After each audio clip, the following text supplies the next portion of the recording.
Olá, pessoal, tudo bem? Eu sou Raíssa Amaral, bióloga sanitarista, e nesta videoaula eu vou falar um pouquinho para vocês sobre os órgãos reguladores de saúde pública no Brasil.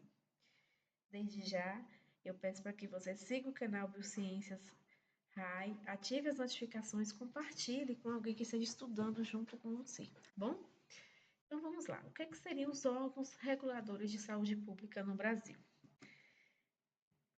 Compreendendo aqui que estes órgãos hoje eles estão dentro do que a gente chama do Sistema Único de Saúde, depois de todo um processo relacionado à reforma sanitária, à consolidação do nosso SUS, basicamente eles objetivam e buscam pela qualidade no acesso aos serviços de saúde. E para alcançar essa chamada qualidade, por meio aí da eficácia das ações e dos serviços, utiliza-se de processos regulatórios na gestão como um potente instrumento para amortizar a desigualdade relacional que há entre as questões dos poderes públicos e do setor privado, né?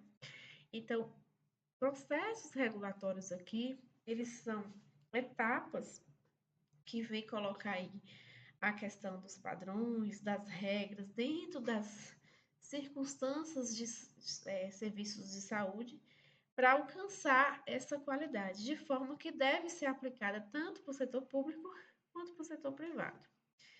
Então, são por meio de processos regulatórios que atuam os órgãos reguladores. A gente vai ver mais à frente quais são esses órgãos. Basicamente, são dois. E estes órgãos, então, ele tem a fundamental importância, eles têm um papel de seguir essas regras, né? Por meio aí de, por exemplo, regimentos, normatizações e outros documentos, né, que têm força e autonomia de regra que ditam padrões relacionados aos serviços públicos e privados.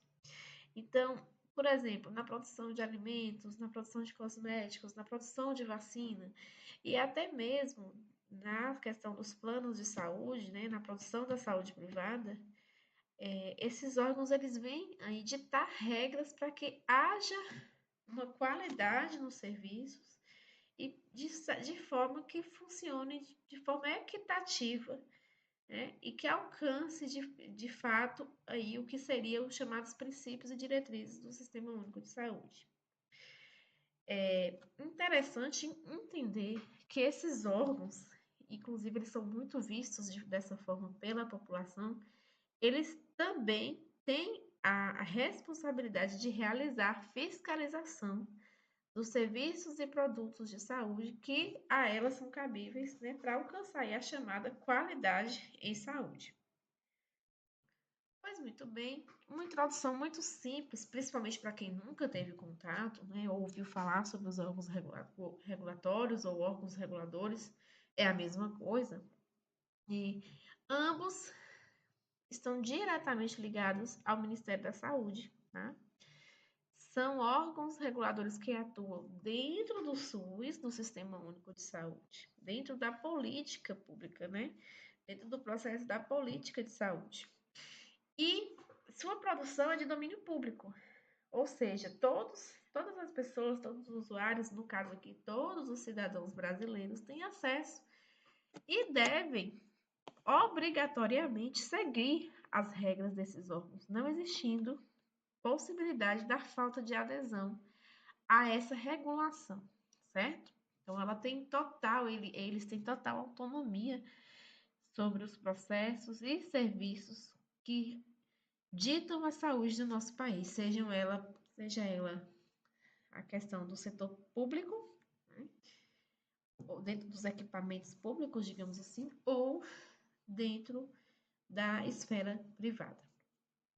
Quais são os órgãos de saúde, reguladores de saúde? Nós temos a Anvisa e a ANS, basicamente, tá? A Anvisa é super fácil de decorar, todo mundo já ouviu falar em algum momento da vida sobre a Anvisa, que é a sigla para Agência Nacional de Vigilância Sanitária. E a Anvisa, então, é um órgão regulatório de saúde pública. É por meio da Anvisa que a qualidade dentro do processo aí de serviços de saúde relacionado à produção alimentícia, produção de produtos cosméticos, produção de vacinas e outros insumos biológicos, químicos de uso da população, é a Anvisa que vai resolver, né? Que vai ditar como que deve se organizar isso. Então, ela é uma autarquia, tá? Por ela ter essa total autonomia, ela é uma autarquia sob regime especial, ou seja, a gente vai falar disso mais à frente, tem uma legislação específica para que ela pudesse existir, né? Tem sede e foro aí no Distrito Federal, mas ela está presente em todo o território nacional. De que forma? Por meio das coordenações, né? Dentro aí dos municípios, dos estados, por meio de setores que atuam nos portos, nos aeroportos, nas fronteiras, recintos, alfândegas e também dentro das secretarias municipais e estaduais de saúde, certo? E ela tem por finalidade institucional promover a proteção da saúde da população por intermédio do controle sanitário, da produção e do consumo de produtos, inclusive dos ambientes, dos processos, dos insumos e das tecnologias a eles relacionados. Interessante a gente perceber aqui que, olha a finalidade da Anvisa institucional promover a proteção. Essa proteção, gente, está diretamente relacionada a um dos princípios do SUS. Então, ela atua em consonância com o SUS, né?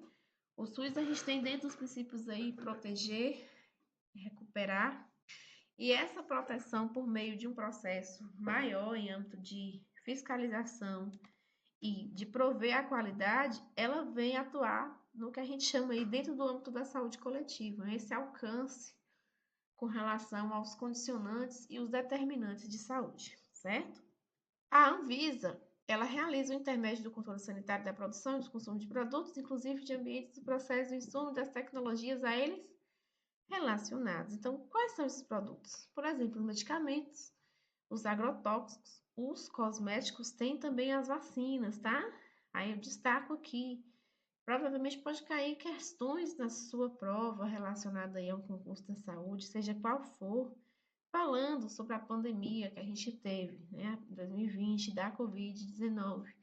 Então, ela foi muito comentada. Quem não conhecia provavelmente ouviu falar da Anvisa nesse período, porque ela teve uma importância muito significativa com relação ao momento pandêmico, né? A regulação da introdução das vacinas, a aplicação das vacinas e por aí vai, né?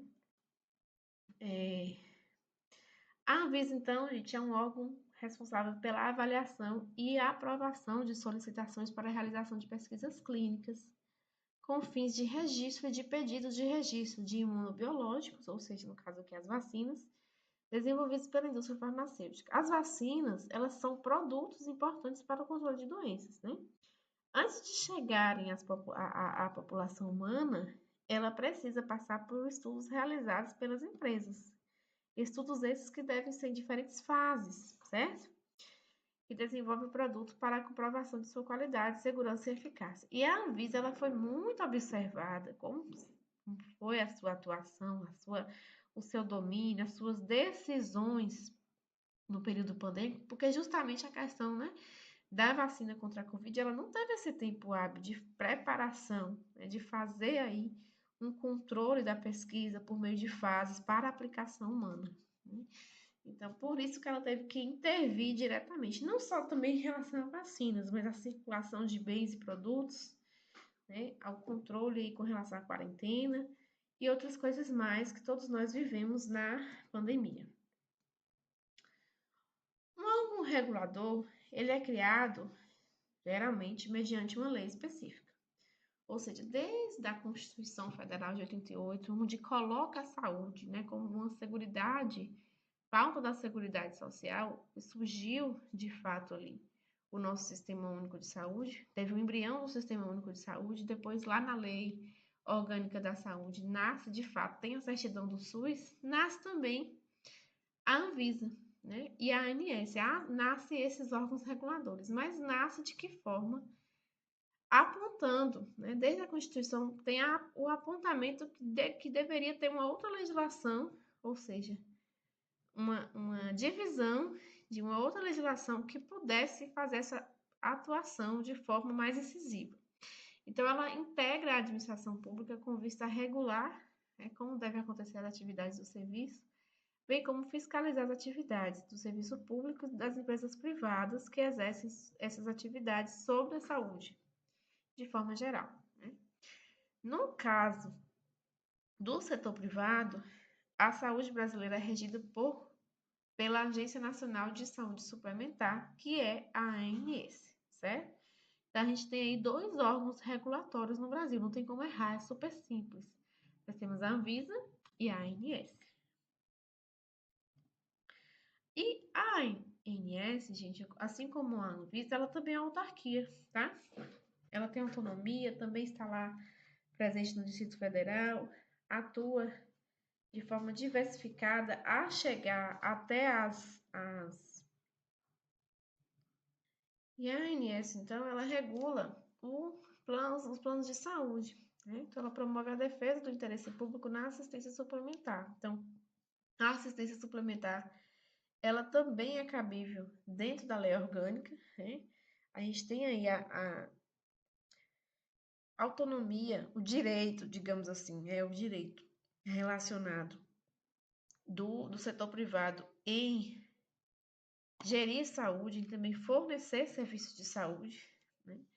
Mas ela não pode ser de forma independente, ela não pode ser de forma desligada aí dos órgãos regulatórios, de forma que atenda à saúde pública de forma suplementar, ou seja, naquilo, principalmente naquilo que a saúde pública ainda não dá conta, ainda não alcança para a população. Então, a ANS ela regula as operadoras setoriais, inclusive quanto às suas relações com prestadores e consumidores, e contribui para o desenvolvimento das ações de saúde no país.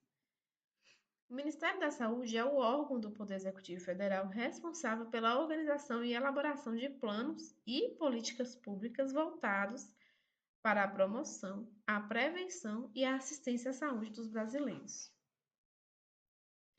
Quando a gente fala de políticas públicas, gente, nós estamos falando de ações e programas desenvolvidos pelo Estado, tá? Na garantia aí de direitos que são previstos na Constituição e na legislação brasileira.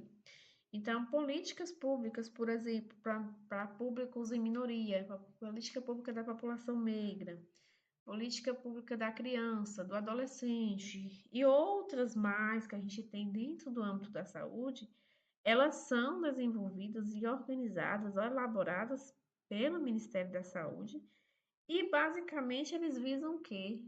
Consolidar os princípios do SUS. Percebo que tem novamente aqui os princípios, a promoção e prevenção, certo? Então tá tudo muito relacionado, né? Basicamente a gente tem que compreender que a saúde ela está ali no centro como setor, né? E a gente tem as nuances aí, né? Imagina um mapa mental em que você vai distribuindo, destrinchando as atribuições e cada situação que está dentro de algo regulatório, que no caso aqui é a Anvisa e a ANS. E aí, para a gente finalizar, né? Então, a gente traz isso aqui só as informações básicas, principalmente para quem nunca teve contato com o conteúdo. Tem uma questão da IDECAP, que foi feita em 2024, que trata exatamente destes dois órgãos, mais especificamente da Anvisa. Então, ela vai fazer uma pergunta sobre a questão de protocolo relacionado, ou seja, protocolo é um padrão, uma regra ditada pela Anvisa, por esse órgão. Vamos lá? A Agência Nacional de Vigilância Sanitária, Anvisa, deixa claro o protocolo de biossegurança a ser seguido por profissionais da área da saúde. Assinale a alternativa abaixo que melhor elucida a situação na qual este protocolo deve ser seguido à risca. Quando a gente fala aqui, tá, de biossegurança, ó, a gente está falando de segurança relacionada à vida, para quem nunca viu o termo, né? Aos serviços de saúde que lidam com a vida. Então, a gente já tem que entender que quando a gente tem que entender que para seguir algo à risca, né, tem que realmente estar bem relacionado e feito de acordo a uma regra, a um padrão. E a Anvisa ela tem esse poderio de ditar uma regra, um padrão relacionado, por exemplo, à questão da biossegurança, né, no serviço de saúde. Então, ele está perguntando aí qual que seria a situação de protocolo a ser seguido à risca, e nós temos as 5 alternativas. Letra A. Os protocolos de esterilização e biossegurança devem ser seguidos à risca em toda e qualquer situação clínica. Letra B. Principalmente em pacientes com suspeita de doenças infecto-contagiosas. Letra C. Apenas quando os instrumentos entraram em contato com a saliva de pacientes suspeitos de Covid-19. Letra D. Deve ser dada atenção especial dos materiais utilizados em pacientes provenientes de zonas de risco de malária. E letra E. Somente em casos onde o paciente é portador de doenças sexualmente transmissíveis. Então perceba, gente, apesar das alternativas todas estar relacionadas e o cuidado deve haver de segurança em todas, mas a pergunta, ela tá bem clara quando ela fala que precisa seguir o protocolo de segurança à risco, ou seja, ó, tem que ser todo de acordo a um protocolo estabelecido pelo órgão regulatório, exatamente como ele quer, tá? Então, aqui, super simples, super light, a alternativa correta é a alternativa A. Por quê? Porque devem ser seguidos os protocolos de esterilização em toda e qualquer situação clínica, independente das especificidades, né, de contato com a doença infecto-contagiosa, de ser a Covid, de ser a malária, independente. Né? Se pediu para seguir a risca, tem que ser em todas as situações. Então é muito tranquilo, tá? Uma questão muito fácil aí da EDCAP. Eu espero que vocês consigam sempre ter questões assim para poder gabaritar a prova, né? E aí, se você gostou, então inscreva-se no canal, curta a aula, ative as notificações, compartilhe com quem você sabe que está estudando, que está precisando ter essa noção aí rápida já no final, né, no momento final de fazer a prova. Se sentir à vontade, faça sua oferta Pix aí na minha no conta. Obrigada!